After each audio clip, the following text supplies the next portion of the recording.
Sharada jewellers కొత్త brand Purvi అందమైన 18 grams బంగారు ఆభరణాలు దుబాటు ధరల్లో. వివరాలకు సంప్రదించండి. ప్రపోజ్ చేసాడా, ప్రేమించుకున్నారా? మా నాన్నకు తెలియకుండా నేను ఏది చేయను అని చెప్పి అతన్ని పక్కకు పెట్టాను. ఇంత నచ్చినటువంటి అబ్బాయి దూరం అయ్యాడు అనేటటువంటి బాధ నీకు ఏ కోసానా అనిపించలేదు?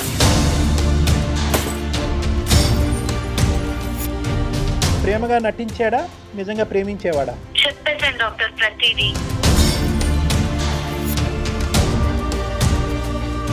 మంచిగా మాట్లాడి రాబట్టాడు అనేటటువంటి పాయింట్ అక్కడ ఇంపార్టెంటా? చెప్పేశాను, అదే ప్రేమలో మొత్తం చెప్పేశాను. తారుమారైపోయిందండి. నేను ఎక్స్పెక్టేషన్స్ అన్ని తారుమారైపోయాయి మేడం. నివృత్తి చేసుకోడా ఆ అమ్మాయిని అడిగి? కొట్టినా పర్వాలేదు డాక్టర్, నేను కాసేపు మందు రాసుకున్నా నొప్పి మర్చిపోగలను, కానీ మనసుకు తగిలిన గాయం మాత్రం నాకు అసలు మానదు డాక్టర్. ఒకసారి సూసైడ్ అటెంప్ట్ దాకా వెళ్ళి ఆగిపోయాను. చిచ్చి ఇలా చేయడం ఏంటి నేను అని. ఒక ఆడది తలుచుకుంటే గడపకు కూడా తెలియదని చెప్తారు, సామెత ఉంది మనకి. వెల్కమ్ టు అందమైన జీవితం. నమస్తే డాక్టర్ గారు. మెయిల్ ఒకటి వచ్చిందండి, నేను నైటే చూశాను, మీకు బ్రీఫ్గా చెప్తానండి, తర్వాత మనం కాలర్తో మాట్లాడదాము. అమ్మాయి పేరు విజయలక్ష్మి, మనకి వరంగల్ నుంచి మెయిల్ చేసింది. అగ్రకులంలో పుట్టిన అమ్మాయి అండి. మ్యారేజ్ అయింది, ఒక బాబు, 5 సంవత్సరాల బాబున్నాడు. ఒక సెన్సిటివ్ విషయం కళ్యాణ్ గారు, అంటే ఇలాంటి విషయాలకు కూడా సమస్యలు వస్తున్నాయా అనే విషయం నాకు అనిపించింది అనమాట. సో డెఫినెట్గా ఒకసారి మనం ఆమెతో మాట్లాడదామండి. బ్రీఫ్గా నేను చెప్పాను, మిగతాదంతా తన మాట ద్వారా విందాం మనం. తప్పకుండా కాల్ చేయండి ప్లీజ్.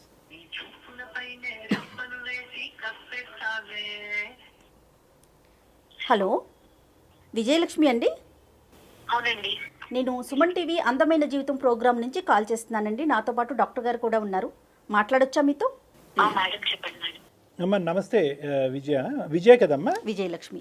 అవును సార్, నమస్తే సార్, నా పేరు విజయలక్ష్మి అండి. ఆ డాక్టర్ గారు, అసలు నా సమస్య ఎంత విచిత్రమైన సమస్య అంటే డాక్టర్ గారు, బయట ప్రపంచాన్ని నమ్మలేం సరే, ఇంట్లో మనిషిని కూడా నమ్మలేని పరిస్థితిలో నేను ఈ మెయిల్ చేయడం జరిగింది డాక్టర్ గారు. సో నేనేంటంటే మదర్ లేకుండా పెరిగిన చైల్డ్ అన్నమాట. నా తర్వాత చెల్లెలుంది. మా డాడీ నానమ్మ అండర్ లో నేను పెరిగాను. నేను చిన్నప్పుడే, నాకు 7-8 years ఉన్నప్పుడే మమ్మీ డాడీ సమ్ డిస్ప్యూట్స్ తో వాళ్ళు దూరం అయిపోయారు. అప్పటి నుంచి డాడీ దేంతో దూరం అయ్యారు? వాళ్ళకి ఇంకా క్లాషెస్, వాళ్ళ మధ్యనే సరిగ్గా మ్యూచువల్ గా సరిగ్గా లేక క్లాషెస్ వచ్చి దూరం ఉంటున్నారు వాళ్ళు. ఓకేనమ్మా, విడిపోలేదు అంటే డైవర్స్ అవ్వలేదు కానీ దూరంగా ఉంటుంది. ఇంకా అఫీషియల్ డైవర్స్ అవ్వలేదు డాక్టర్. సో అలా పెరిగిన సిచ్యువేషన్ లో నన్ను చాలా జాగ్రత్తగా, అంటే రెస్ట్రిక్టెడ్ గా, అమ్మ లేదు కదా జాగ్రత్తగా అన్నట్టుగా పెంచుకొచ్చారు. సో అయిపోయింది, నేను మంచి మెరిట్ స్టూడెంట్ ని, కాలేజ్ లో టాప్, క్యాంపస్ లో రిక్రూట్ అయిపోయాను, జాబ్ చేసుకుంటున్నాను డాక్టర్. ఇంకా మా ఫాదర్ ఏమనుకున్నారో ఏంటో, ఇంకా ఒక అమ్మాయికి పెళ్లి చేసేద్దామనే థాట్ లో ఆయన ఉన్నారు. ఇంటికి పెద్ద నేనే, సరే సంబంధాలు చూడడము చేయడము అన్ని చేస్తున్నారు. ఈ మ్యాచ్ వచ్చింది డాక్టర్ నాకు, మా హస్బెండ్ ది. జాబ్ లో ఉన్నప్పుడే నేను మ్యాచ్ వచ్చింది. ఇంకా ఓకే, సెటిల్ అయ్యాను కదా, నేను మా నాన్న వాళ్ళని కూడా చూసుకోవచ్చు, నాకు ఒక ఫ్యామిలీ అవుతుంది అని ఒక థాట్ తోటి పెళ్లికి ఒప్పుకున్నాను. సేమ్ 2016 లోనే మ్యారేజ్ కూడా అయిపోయింది. ఆయన అప్పుడు అసలు ఎంత బాగా మాట్లాడారంటే, నీ మనసులో ఉన్నవన్నీ నాకు చెప్పు, మన ఇద్దరి మధ్య ఎలాంటి ట్రాన్స్పరెన్సీ ఉండకూడదు, రేపన్న రోజున ఎవరు థర్డ్ పర్సన్ మనకి రాకూడదు అని చెప్పి ఎంత బాధ్యతగా మాట్లాడి కూర్చోబెట్టారో. ఆయన ప్రేమకి నిజంగా నేనైతే మా నాన్న తర్వాత ఎక్స్పెక్ట్ చేసుకున్నాను డాక్టర్ ఆయన్ని.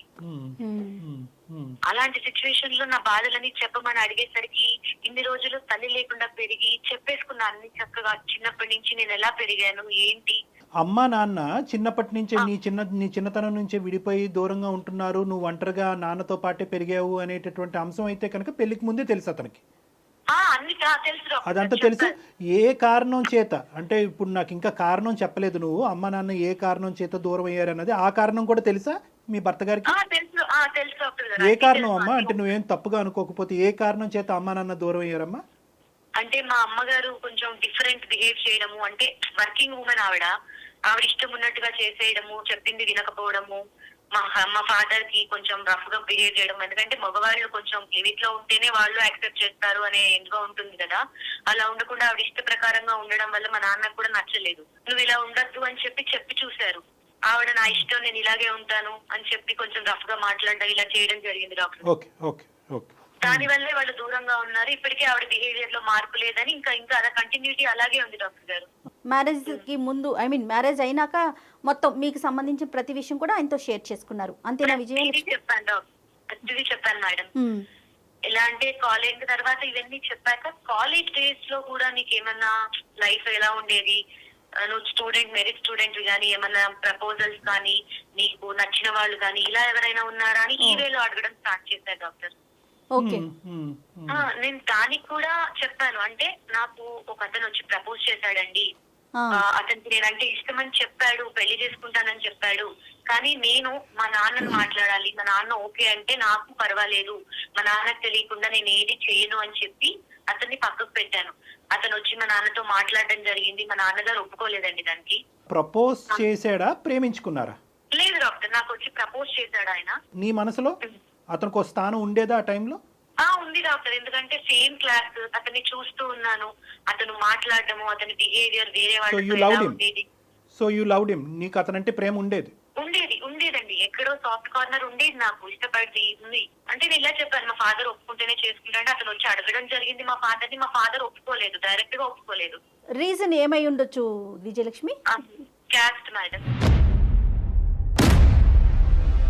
Okay okay.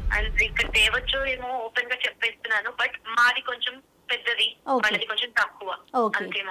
ఆ ఒక్క రీజన్ తో మీ ఫాదర్ యాక్సెప్ట్ చేయలేదు? నేను లవ్ చేసినా పర్లేదు కానీ క్యాస్ట్ డిఫరెన్స్ వస్తే నేను చెయ్యను ఓకే అని చెప్పి ఆ అబ్బాయికి చెప్పే రకంగా అబ్బాయికి చెప్పి పంపించి నాతో తర్వాత కూర్చొని మాట్లాడారు మేడం. మాట్లాడి వద్దమ్మా నీకు రేపు లైఫ్ ఉండదు అన్ని చెప్తే, సరే డాడీ చిన్నప్పటి నుంచి మీరు చెప్పిందే నేను విన్నాను కాబట్టి నా లైఫ్ ఏంటో మీకు తెలుస్తుందని నేను కూడా కాంప్రమైజ్ అయిపోయి జాబ్ లో జాయిన్ అయిపోయి పెళ్లి చేసేసుకున్నా ఈయనని. ఇదే మాట ఈయనకి కూడా చెప్పాను, మా హస్బెండ్ కి కూడా. కాదు విజయలక్ష్మి నాన్నగారు మీతో మాట్లాడినప్పుడు మీరు కన్విన్స్ అయ్యారా, లేకపోతే పరువు మర్యాద ఇవన్నీ ఆలోచించి ఆగిపోయారా? లేదు, మా నాన్నగారు చెప్పిన వేలో నేను చాలా కన్విన్స్ అయ్యాను. ఎందుకంటే మా నాన్నగారు వాళ్ళది కూడా లవ్ మ్యారేజ్ అండి. వాళ్ళది లవ్ మ్యారేజ్, వాళ్ళకి తెలుసు ప్రేమ అంటే, ఆయనకి తెలియకుండా లేదు. కాకపోతే చూసారు కదా ఇలా అయిపోయింది. ఆయన ఏం జాగ్రత్త తీసుకున్నా నాకు తీసుకుంటారని తెలిసి నమ్మకం ఉంది నాకు. ఓకే. కానీ ఫస్ట్ లవ్ లాగే అనిపిస్తుంది. ఇంత నచ్చినటువంటి అబ్బాయి దూరం అయ్యాడు అనేటటువంటి బాధ నీకే కోసానా అనిపించలేదా? ఆ పెయిన్ ఏమైనా ఫీల్ అయ్యారా మీరు?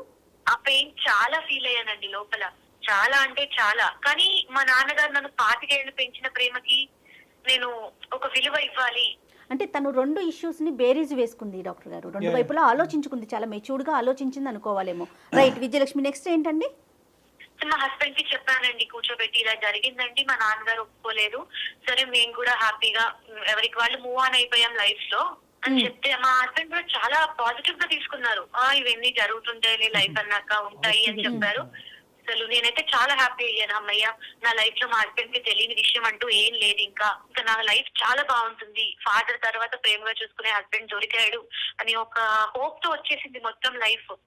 కాదు విజయలక్ష్మి, మీకు మ్యారేజ్ అయిపోయిన తర్వాత ముందతను మళ్ళీ ట్రై చేయటం కానీ మీతో మాట్లాడే ప్రయత్నం చేయటం కానీ అలా ఏం జరగలేదు? కాంటాక్ట్ లో ఉన్నావా? లేదండి, నేను అసలు కాంటాక్ట్ లో లేనండి అతనితో. నార్మల్ గా ఫేస్బుక్ లో అతను ఉండడము, ఫ్రెండ్స్ లిస్ట్ లో అన్ని ఉంటాయి. కాకపోతే నేను అతన్ని కాంటాక్ట్ చేయడము, అతను నన్ను కాంటాక్ట్ చేయడం అనేది ఇప్పటిదాకా జరగలేదండి. మంచిగా మాట్లాడి రాబట్టాడు అనేటటువంటి పాయింట్ అక్కడ ఇంపార్టెంటా, లేదంటే నువ్వు ఎలాగన్నా చెప్తుండే? ఎగ్జాక్ట్లీ డాక్టర్ గారు చెప్పేశాను డాక్టర్ ప్రతిదీ. ఆయన కూడా రిసీవ్ చాలా బాగా చేసుకున్నారు. ప్రేమగా నటించాడా, నిజంగా ప్రేమించేవాడా? స్టార్టింగ్ లో నిజంగా ఆ టైంలో ప్రేమించేవారండి. Right, okay. సో ప్రేమ ఉంది, ప్రేమ లేకపోవటం అప్పటిదాకా ప్రేమ ఉందని నేను కూడా అనుకున్నాను డాక్టర్. Right right. చెప్పేశాను, అదే ప్రేమలో మొత్తం చెప్పేశాను. Okay, with in few days లో మొత్తం ఎక్స్ప్రెస్ చేశారు. తారుమారైపోయిందండి, నేను ఎక్స్పెక్టేషన్స్ అన్ని తారుమారైపోయాయి మేడం. 4 years బాబండి నాకు. అసలు ప్రతి వాక్ ఆఫ్ లైఫ్ లో నన్ను అనుమానిస్తున్నాడండి, ప్రతి వాక్ ఆఫ్ లైఫ్. పొద్దున పాలవాడు వచ్చి వాడితో మాట్లాడినా కూడా అసలు ఏంటి అంతసేపు మాట్లాడతావేంటి, ఇలా మాట్లాడతాం. పేపర్ వాడు వస్తే వాడితో మాట్లాడతాం. అనుమానించడానికి సమూజీ లేకుండా అనుమానిస్తున్నాడండి. నేను వర్కింగ్ ఉమెన్ ని, ఒక పక్కన వర్క్ చేసుకుంటున్నాను, అన్ని చేసుకుని ఇంత ప్రెస్టీజియస్ గా ఉంది, పిచ్చి పనులు చేస్తానని ఎలా ప్రతి వాక్ ఆఫ్ లైఫ్ లో అనుమానిస్తున్నాడండి. అది ఇష్యూ అవ్వటం, మరి ఇద్దరు ఒకరికొకరు మాట్లాడుకోవటం జరుగుతూ ఉంటుందా విజయలక్ష్మి?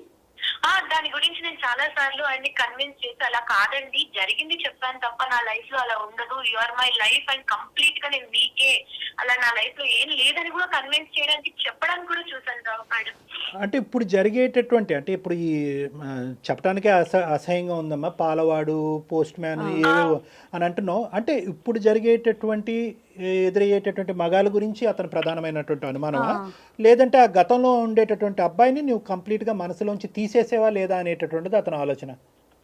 అలా పోనీ నన్ను ఓపెన్ గా అడగాలి కదా డాక్టర్, ఇప్పుడు నీకు లైఫ్ లో జరిగే ఏమన్నా ఉన్నాయా, క్లీన్ హ్యాపీగా ఉన్నావా మొత్తం నాతో అని చెప్పి ఆయన స్పేర్ చేసి టైం మాట్లాడాలి డాక్టర్. అలా కూడా మాట్లాడరు ఆయన నాతో. అలా కూడా మాట్లాడరు. ఇంకా నన్ను చాలా వెక్స్ అయిపోయారు. ఇప్పుడు నాకు 4 years బాబు డాక్టర్, అతను కూడా అబ్బాయి. రేపన్న రోజున నా నెక్స్ట్ జనరేషన్ బాధపడకూడదు, ఇలా నాలాగా సఫర్ అవ్వకూడదు, వాడు వాళ్ళ నాన్నని చూసి నేర్చుకోడు అని గ్యారెంటీ ఏంటి? నాన్నగారితో మాట్లాడేవమ్మా? నీకు ఇష్టమైనటువంటి వ్యక్తి నాన్నగారితో నీ బాధను చెప్పుకున్నావా? విషయం అక్కడి వరకు వెళ్ళిందా? ఒప్పుకోరు, రానివ్వరు ఎవరిని. మా నాన్నతో మాట్లాడొద్దని చెప్పి రూల్స్ పాస్ చేస్తారు. ఇది ఇలా ఉంది డాక్టర్ గారు నా పరిస్థితి. అంటే మీ ఫాదర్తో కానీ సిస్టర్తో కానీ అంటే మీ ఫ్యామిలీతో మీకు ఇంకా రిలేషన్ లేదా విజయలక్ష్మి? లేదు మేడం, 2 years అయింది. కట్ చేసేసాడు మేడం, ఆయన కట్ చేసేసాడు. సరేనండి, అంటే డైరెక్ట్గా రిలేషన్ లేదు. మీరు ఒక ఎంప్లాయీ బయటకు వెళ్తారు కదా, బయట ఎక్కడైనా కలిసే ప్రయత్నం కానీ ఈ 2 yearsలో ఎప్పుడైనా మీరు కలిసి మీకు జరిగిన ఈ పెయిన్ని నాన్న ముందు ఏమన్నా డిస్కస్ చేశారా, పోనీ సిస్టర్తో కానీ? లేదండి, నాన్న ముందు డిస్కస్ చేసే ఛాన్స్ నాకు ఇవ్వలేదు. నేను బయటికి వెళ్తాను కానీ రాగానే నా ఫోన్ చూడడం, ఇలాంటివి అనుమానం అంటే ఇక్కడి నుంచే కదా మేడం. నా ఫోన్ చూడడం, నేను ఎవరితో మాట్లాడాననేది చూడడం, ఇవన్నీ చేసి నేను ఆల్రెడీ ఫోన్ రాగానే ఆయనకే ఇచ్చేస్తాను మేడం. ఎందుకంటే ఇలా మాట్లాడుతున్నారు కదా, కొంచెం నమ్మకం క్రియేట్ చేయాలి. కరెక్ట్ గా ఉంటేనే ఆయనకి నమ్మకం క్రియేట్ అవుతుంది అనే ఒక ఆలోచనతో నేను వాళ్ళతో కనీసం మాట్లాడడానికి కూడా ట్రై చేయలేదు. నాలో మార్పు ఉంటుందంటే ఆయన మారుతాడనే చిన్న ఆశతో వెయిట్ చేస్తున్నానండి. మాటల టార్చర్ వరకేనా లేదంటే చేతలు? అసలు అక్కర్లేదు, మాటలు చాలా మనసులో ఎలా గుచ్చుకుంటాయంటే ఆయన మాట్లాడే మాటలు చిన్న చిన్న మాటలు. అసలు చివరికి ఎవరన్నా అవనేది అసలు వాడెవడు అని కూడా మాటలతో హింసిస్తున్నాడు అతను. కొట్టినా పర్వాలేదు డాక్టర్, నేను కాసేపు మందు రాసుకున్నా నొప్పి మర్చిపోగలను, కానీ మనసుకు తగిలిన గాయం మాత్రం నాకు అసలు మానదు డాక్టర్. విజయలక్ష్మి వాళ్ళ పేరెంట్స్ ఏంటండి? అతని మీ హస్బెండ్ వాళ్ళ పేరెంట్స్ ఉన్నారా? వాళ్ళకి తెలుసా ఈ విషయాలన్నీ? అసలు వాళ్ళు నాతో సరిగ్గా ఉండరు. వాళ్ళు కూడా వాళ్ళ తమ్ముడికే సపోర్ట్ చేస్తారు మేడం. ప్రతిదీ ముద్దుల తమ్ముడు అన్నంత ఇదిగా వాళ్ళు ప్రతిదీ వాళ్ళకి ఇంకా ఎక్కువ కావాలంటే నా మీద కల్పించి చెప్తారు. ఇంకా ఏమైనా చెప్పడానికి ఛాన్స్ ఉంది. ఎలాంటి సలహా కోసం మమ్మల్ని మెయిల్ పెట్టారు విజయలక్ష్మి? మీరు ఏమి ఎక్స్పెక్ట్ చేస్తున్నారు? మేడం నేనైతే మెంటల్ గా చాలా ఫిక్స్ అయిపోయాను. అసలు నాకు వద్దితను, ఇంకా నేను వెళ్ళిపోనా అని ఒక వైపు ఉన్నప్పటికీ అతని మీద ప్రేమ నన్ను ఆపేస్తుంది. నాకు చాలా ఇష్టం ఆయన అంటే. నాన్న తర్వాత అంత ప్రేమని ఈయనకే పంచాలి అనే మైండ్ సెట్ తో వచ్చిన మనిషిని నేను. వెళ్ళిపోదాం అనిపించి 2 times నేను యాక్చువల్గా వెళ్ళిపోదాం అనుకుని ఆగిపోయాను. ఒకసారి సూసైడ్ అటెంప్ట్ దాకా వెళ్ళి ఆగిపోయాను. ఇప్పుడు ఇతనికి అనుమానం, అది ఎట్లా ఈ కొడుతున్నాడో తిడుతున్నాడో అంటే కొట్టేది తిట్టేది కనిపిస్తుంది, కానీ తన మాటల ద్వారా హింసిస్తున్నాడు కదా, దీన్ని కూడా ఒక రకమైన మానసిక ఇబ్బంది అనుకోవచ్చు అంటారా? ఇదంతా కూడా ఒక కండిషనల్ లవ్ అంటారమ్మా. ఈ ప్రేమలో కండిషన్స్ ఉన్నాయి. ఈ అమ్మాయిని ప్రేమ ఒకప్పుడు ఈ క్యారెక్టర్ అనేటటువంటి అంశం ఈ రోజు విజయ అతనికి చెప్పకుండా ఉంటే కనుక బహుశా ఇంకొక స్వర్గలోకం ఈ అమ్మాయి చూసి ఉంటుంది.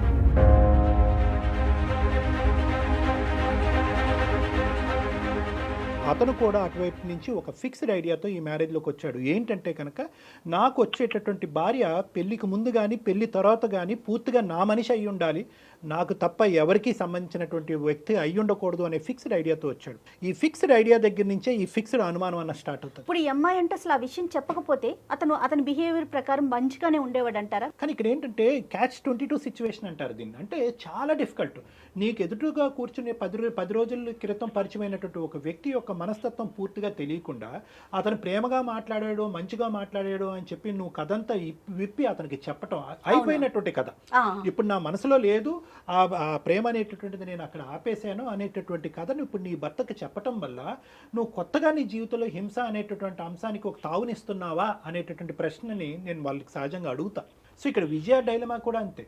విజయ డైలమా ఇక్కడ ఏమైంది, అరే చెప్పేసేయాలి, భర్తే కదా ఇంత ప్రేమగా మాట్లాడుతున్నాడు, తండ్రి తర్వాత ఇంత ప్రేమనిచ్చినటువంటి వ్యక్తి ఇతనిలాగే అనిపిస్తున్నాడు, నేను అదే ప్రేమను అతనికి ఇవ్వాలి, కాబట్టి మా ప్రేమ స్వచ్ఛంగా ఉండాలంటే మనసు విప్పి నేను మాట్లాడాలని ఈ అమ్మాయి చెప్పేసి. ఇక్కడ మళ్ళీ మనం విజయతో మాట్లాడిన దాని ప్రకారం అతని వైపు నుంచి అతను ఏమీ చెప్పలేదు, బహుశా ఉన్నాయో లేవో అది తర్వాత విషయం, బట్ తిను మాత్రం నేను చాలా ట్రాన్స్పరెన్సీగా ఉండాలి అని జరిగిన విషయం జరిగినట్టు పూసగుచ్చి చెప్పింది. ఎస్పెషలీ నా ఉద్దేశం ఏంటంటే అవతల మనిషి యొక్క పూర్తిగా అంటే మీరు ఇంతకుముందు ప్రేమించి పెళ్లి చేసుకున్నటువంటి వ్యక్తి అంటే కనుక ఆ కథ డిఫరెంట్. ఫస్ట్ టైం మీకు పరిచయమైనటువంటి వ్యక్తి మీ ఇమ్మెచ్యూరిటీ వల్ల అవనియండి, ఇంకో స్థాయి వల్ల అవనియండి, ఆ వ్యక్తిని పూర్తిగా స్టడీ చేయకుండా ఇటువంటి క్రిటికల్ అంశం వేరే అంశాలు వద్దు. అంటే వేరే అంశాలు అంటే రెండు సార్లు ఎంగేజ్మెంట్ అయింది, 2 సార్లు ఎంగేజ్మెంట్ క్యాన్సిల్ అయింది, లేదంటే చిన్నప్పుడు మా బావ నన్ను పెళ్లి చేసుకోవాలని అనుకున్నాడు కానీ అది కుదరలేదు, ఇలాంటి అంశాలు ఓకే. కానీ ప్రేమ, కాలేజీలో ఉన్నాము, అతను నన్ను లవ్ చేశాడని చెప్పి మీరు తర్వాత ఎన్ని విధాలుగా మాడిఫై చేసినా కూడా ఈ రోజుకి కూడా మీ భర్త గారి మనసులో ఏంటంటే మీరు చెప్పినటువంటి కథాంశం అనేటటువంటిది పూర్తిగా 10% కూడా అతను నమ్మట్లేదు. బహుశా ఇప్పటికీ కూడా నీ మనసులో అతను ఉన్నాడేమో, అతను ఉండటం వల్లే నీ ప్రవర్తన అనేటటువంటిది కంప్లీట్గా ఈ 5 సంవత్సరాలు నీ కొడుకు పుట్టిన తర్వాత కానీ పుట్టక ముందు కానీ కంప్లీట్గా అతని మనసులో నీ క్యారెక్టర్ని అసాసినేట్ చేసేసాడు అతను. నీకు అప్పుడు ఉన్నాడు ఆ మనిషి నీ మనసులో, ఇప్పుడు కూడా ఉన్నాడు. కేవలం మీ నాన్నగారు ఒప్పుకోకపోవటం వల్లే నువ్వు దూరంగా ఉన్నావు. కానీ ఈ రోజు ఒప్పుకుని ఉంటే కనుక అదే ప్రేమ పదిలంగా ఉండేది, అతన్నే పెళ్లి చేసుకునే దానివి కదా. కాబట్టి అతని ఈక్వేషన్ ఏంటంటే చెప్తున్నాను, అనుమానం పడేటటువంటి భర్త యొక్క ఈక్వేషన్ ఎలా ఉంటుందంటే కనుక మనసులో అతన్ని పెట్టుకుని ప్రేమించేది అతను, పెళ్లి చేసుకునేది నన్ను, కాబట్టి నాతో పాటు ఈ ప్రయాణం అనేటటువంటిది ఎప్పుడూ కూడా అనుమానాస్పదంగానే ఉంటుంది, డౌట్ఫుల్గానే ఉంటుంది అనేటటువంటి ఆలోచన శైలిలో మీ భర్త ఉన్నాడు. అలాంటి హస్బెండ్ కదా నివృత్తి చేసుకోడా ఆ అమ్మాయిని అడిగి నువ్వెందుకు ఇట్లా చేస్తున్నావు, ఒకవేళ నువ్వు అతనితో మాట్లాడుతున్నావా, ఏం జరుగుతోంది అని అడగరా డాక్టర్ గారు? ఇంకా అదే వేలో తనకి ఎక్కడ తోస్తే అక్కడ ఎవరితో పడితే వాటితో లింక్ చేసి మాట్లాడేటమేనా? ఇక్కడ చూసారా మేడం, ఇక్కడ చాలా విజయ చెప్పేటటువంటి అంశంలో తను she's ready to give a clarity. ఈ రోజుల్లో ఉండేటటువంటి ఉద్యోగం చేసుకుని బ్రాడ్ మైండెడ్గా ఉండేటటువంటి ఆడపిల్లలు నమ్మితే నన్ను నమ్ము, నేను నీ క్లారిటీ ఇచ్చేదేంటి అనేటటువంటి వాళ్ళు ఉన్నారు. పాపం ఈ అమ్మాయి ఏంటంటే ఆ పిల్లోడు గురించో, లేదంటే చేసుకున్నటువంటి పెళ్లి గురించో, లేదంటే వెనకనున్న చెల్లి గురించో, తండ్రి మీద గౌరవం గురించో, లేదంటే తల్లిదండ్రులు అలా విడిపోయారు అనేటటువంటి ఆలోచనతో ఈ రోజు కూడా అమ్మాయి she's trying her best to explain to her husband, explain చేయడానికి ప్రయత్నం చేస్తుంది. కానీ ఇక్కడ ఒక చిన్న యాంగిల్ చూడండి, వినటానికి అతను రెడీగా లేడు. ఎందుకంటే కనుక ఆల్రెడీ అతని ఆలోచన శైలి అనేటటువంటిది ఫిక్స్డ్ ఐడియా వేరు. ఐడియా అంటే కనుక ఇలా జరిగి ఉండొచ్చా అనేటటువంటిది ఐడియాని చాలా ఈజీగా ఎదురుగా ఉండేటటువంటి వ్యక్తి ఎక్స్ప్లెయిన్ చేయడానికి ఐడియా ఉండేటటువంటి వాళ్ళు అవకాశం వస్తుంది. ఫిక్స్డ్ ఐడియా ఉండేవాళ్ళు అంటే ఖచ్చితంగా నా భార్య తప్పు చేస్తుంది, నా భార్య ఈ యాంగిల్లోనే వెళ్తుంది అనేటటువంటి నమ్మకం నా ఉంది, నేను చెక్ చేసి మా భార్యని జాగ్రత్తగా పెట్టుకోవటం తప్ప ఇంకో దారి లేదు అనేటటువంటి వాళ్ళు ఫిక్స్డ్ ఐడియా ఉండేటటువంటి వాళ్ళు భార్య మాట వినరు, పంచాయతీ మాట వినరు, పెద్దలు వచ్చి చెప్తే వినరు, మాగోటి కౌన్సిలింగ్ చేసినా కూడా వినేటటువంటి దానికి అవకాశం ఉండదు. ఎందుకంటే ఈ అనుమానం 5 రోజులు కాదు, 5 వారాలు కాదు, 5 నెలలు కాదు, 5 సంవత్సరాలు పట్టుంది. సో కాబట్టి ఇది బాగా నాటుకుపోయినటువంటి ఒక అనుమాన స్థాయికి ఇది వెళ్ళిపోయింది. అయితే ఈ సందర్భంలో చెప్పొచ్చో చెప్పకూడదో మనకు తెలిసిన సామెత, ఒక ఆడది తలుచుకుంటే గడపకు కూడా తెలియదని చెప్తారు, సామెత ఉంది మనకి. విజయలక్ష్మికి మరి మీరు ఇచ్చే సలహా ఏంటండి? ఇందాక సార్ అన్న దాంట్లో అంటే తను మార్చుకోవాలని ప్రయత్నం చేస్తున్నారు అంటే నా గురించి పెళ్లికి ముందు ఎంక్వైరీ చేసుకున్నారండి చుట్టుపక్కల. అంటే ఎంక్వైరీ ఎప్పుడు నెగిటివ్ గా చెప్పలేదండి అక్కడ. అంటే ఇక్కడ ఈ యాంగిల్ కూడా నేను చెప్తాను విజయమ్మ, జాగ్రత్తగా విను. ఇంతమందిని ఎంక్వైరీ చేసినా కూడా బయటపడినటువంటి అంశం నువ్వు కొనసాగించేవు అంటే కనుక ఎంత సీక్రెట్గా ఆ అబ్బాయిని ప్రేమించి ఉంటావు, ఎంతమంది కళ్ళగప్పి నువ్వు ఈ ప్రేమ కొనసాగించే ఉంటావు అనే యాంగిల్లో మీ భర్త ఆలోచిస్తున్నాడు. అంటే నెగిటివ్గా థింక్ చేసేటటువంటి వ్యక్తి యొక్క మైండ్ సెట్ ఎలా ఉంటుందంటే, మీ ఇంటి చుట్టూరు 10 మందిని కాదు, మీ ఇంటి చుట్టూరు ఉండే 100 మందిని, మీ ఆఫీస్లోని, మీ కాలేజీలో అందరినీ కనుక్కున్నా కూడా వాళ్ళందరూ చెప్పేటటువంటి మాట ఒక ఎత్తు, నీ నోట్లోంచి వినిపించేటటువంటి మాట ఒక ఎత్తు అనమాట. అంటే తను రిసీవ్ చేసుకోవడం తన కోణంలోనే రిసీవ్ చేసుకుంటాడు. అది మాడిఫైడ్, అది ఆల్రెడీ ఏంటంటే ఆ మౌల్డ్ అయిపోయింది ఆ బ్రెయిన్. నా భార్య నేను తప్ప ఎవరు ఉండకూడదు అనేటటువంటి మౌల్డ్ అయినటువంటి బ్రెయిన్లో అనుమానం రావడానికి 100కి 100 పాళ్ళు అవకాశం ఉంటుందమ్మా. అయితే అమ్మా బయట తిరగలేదు, ఎక్కడ తిరగలేదు, అయినా కూడా ఎంత అనుభవించాల్సి వస్తుంది. మాట అతను చెప్పడం వల్ల నేను మా నాన్నను అడగండి అన్న దాని వల్ల ఎంత అనుభవిస్తున్నాను అంటే అందరిలాగా ఎంజాయ్ చేసింది కాదు, ప్రేమ అంటే లవర్ లాగా తిరిగింది కాదు, బండ్లెక్కింది కాదు. ఎంతసేపు డాక్టర్ బర్స్ట్ అవ్వాలంటే ఎంతసేపు పడుతుంది? కానీ నాకు నా హస్బెండ్ అంటే చాలా ఇష్టం డాక్టర్. ఎందుకు? ఆయన అంతే మా నాన్నంత ప్రేమ. ఎందుకంటే పెళ్లి చేసుకున్నా నాకు ఆయన అంటే ఇష్టము, నాకు కొడుకున్నాడు, ఆయన చూసుకుంటాడని నమ్మకంతో నేను పెళ్లి చేసుకున్నాను. అంటే ఈ ఒక్క అంశం తీసి పక్కన పెడితే కనుక మిగతా ఇష్యూస్ లో, అంటే ఇంటికి కావాల్సినటువంటి సదుపాయాల్లో, నీకు కావాల్సినటువంటి అవసరాలు తీర్చేటటువంటి అంశంలో అలవాటులు లేకుండా, ఇల్లు ఆఫీస్ తప్ప ఇంకొక లోకం లేకుండా మిగతా అన్ని అంశాల్లో మార్కులు వేస్తావా నీ భర్తకి? నాకు అసలు మా ఆయన విషయంలో అలా ఎలాంటి లోటు లేదండి. అనుమానం తప్ప. బూజింగ్ ఉందండి, ఆయనకి బూజింగ్ ఉంది, బూజింగ్ అలవాటు ఉంది. ఉన్నప్పుడు ఏం మాట్లాడరండి, పోస్ట్ కాన్షియస్ లో ఉన్నప్పుడే మాట్లాడతారు ఆయన మాటలన్నీ. సో తను తెలిసే మాట్లాడుతున్నారు. తెలిసే మాట్లాడు. పోనీ తాగి మాట్లాడతారా అంటే అది వేరండి డాక్టర్. కాన్షియస్ మైండ్ లో లేరని నేను అడ్జస్ట్ అవుతాను. అంటే విజయ్ మాట్లాడుతున్నారు. ఒకటి క్లారిటీ అమ్మా, అంటే ఈ మిగతా అన్ని అంశాల్లో బాగా చూసుకునేటటువంటి భర్త గురించి, లేదంటే అబ్బాయికి ఒక తండ్రి కావాలి అనే ఉద్దేశంతో ఇతనితో ప్రయాణం కొనసాగాల, లేదంటే ఈ అనుమానం అనేటటువంటి యాంగిల్ ఏదైతే ఉందో అనుక్షణం నిన్ను ఇబ్బంది పెట్టడం వల్ల మిగతా అంశాల్లో ఎంత గొప్పగా అనిపించినా కూడా ఇది నేను తట్టుకోలేనటువంటి పరిస్థితిలో ఉన్నాను, నేను మానసికంగా చిదిగిపోతున్నాను కాబట్టి బయటపడాలి అని అనుకుంటున్నారా? To stay. మీరు అన్న సెకండ్ పాయింటే కరెక్ట్. నాకు అన్ని ఇస్తారు, అన్ని బాగుంటాయి, కానీ ఆ నోటితో మాట అనడం ఎందుకు? నువ్వు అన్ని ఇచ్చి మాటతో పోగొట్టుకుంటున్నారు ఆయన వాల్యూని. అయితే ఇక్కడ నువ్వే కౌన్సిలర్ అమ్మ నీ భర్తకి. I'm sorry to say this. నువ్వు ధైర్యాన్ని తెచ్చుకుని అతనిలో కాన్ఫ్లిక్ట్ అవి ఫ్రిక్షన్ అయ్యి గొడవ పెట్టుకోకుండా, నేను ఇంత మానసిక క్షోభను అనుభవిస్తున్నాను, నేను ఇది ఇంకా తట్టుకునేటటువంటి పొజిషన్ లేదు, నా దారి ఏదో నేను చూసుకోవాలి అనుకుంటున్నాను, లేదా నీలో మార్పు తెచ్చుకో, లేదా నా దారి నేను చూసుకుంటాను అనేటటువంటిది ఒక గీత గీయటం అనేటటువంటిది ఇప్పటికే నువ్వు చాలా లేట్ చేసేవేమో అని అనిపిస్తుంది. నేను బ్లాస్ట్ అవటం ఎంతసేపు అంటే, బ్లాస్ట్ అవ్వమనట్లేదు, నేను బ్లాస్ట్ అయ్యి గొడవ పెట్టుకుని అతన్ని ఇంకా హింసావాదం చూపెట్టే పరిస్థితి తెచ్చుకోమని అనట్లేదు. But tell your feeling. నువ్వు బాధపడుతున్నాను కానీ ఇక్కడే పడుంటాను అనే యాంగిల్ అతనికి చూపెడుతున్నావు. నేను బాధపడితే ఇంకా బాధపడేటటువంటి పరిస్థితి వస్తే కనుక బయటపడేటటువంటి ఆలోచనలో నేను ఉంటాను, నాకు ఆ అవకాశం ఉంది అనేది నువ్వు అతనికి చెప్పాలి. 100% ఇంకో ఛాన్స్ కూడా ఇచ్చాను డాక్టర్. ఏంటంటే నా ఫోన్ తీసుకెళ్లి ఆయన దగ్గర పెడతాను. అంటే నేను ఏదైనా మాట్లాడట్లేదు, నేను ఎవరితో కాంటాక్ట్ లో లేను, ఆయనకు అలాగైనా నమ్మకం కుదురుతుందేమో. అలా అవ్వదమ్మా. నేను నా మాట విను. నువ్వేంటంటే ఇంక ఇలాగ అన్ని సబ్మిట్ చేసే కొద్దీ అతను ఏమనుకుంటాడంటే కనుక ఎక్కడో ఏవో తప్పులు చేసి వస్తున్నావు కాబట్టి నీ తప్పుని కప్పిపుచ్చేటటువంటి ప్రయత్నంలో ఇంకో ఎత్తుకు పై ఎత్తేసి ఆ ఇన్ఫర్మేషన్ అంతా డిలీట్ చేసి సింపుల్ గా ఫోన్ అతని ముందు పెడుతున్నావు అని అనుకుంటాడు. అనుమానం పడేటటువంటి ఆలోచన శైలిలో ఉండేటటువంటి వాళ్ళకి నువ్వు ఇంకా సబ్మిసివ్ అయ్యి, ఇంకా తలదించుకుని, ఇంకా మెట్టు దిగి ఎక్స్ప్లెయిన్ చేయడానికి అవకాశం లేని చోట ఎక్స్ప్లెయిన్ చేసేటటువంటి పిచ్చి ప్రయత్నం ఇంకా ఆపు. ఇంకా అవసరం లేదు ఇది. It will not happen. If it has not happen for 5 years, it will not happen again. కాబట్టి మీరు ధైర్యం చేయండి విజయలక్ష్మి, ఒక్క స్టెప్ ముందుకు వేయండి. నీ వైపు ఉన్న బలం ఏంటంటే, ఏమండి నేను భరించినంతకాలం భరించాను, ఇంక ఇదే కంటిన్యూ అయితే కనుక నీ మాటలు వినడానికి నేను రెడీగా లేను.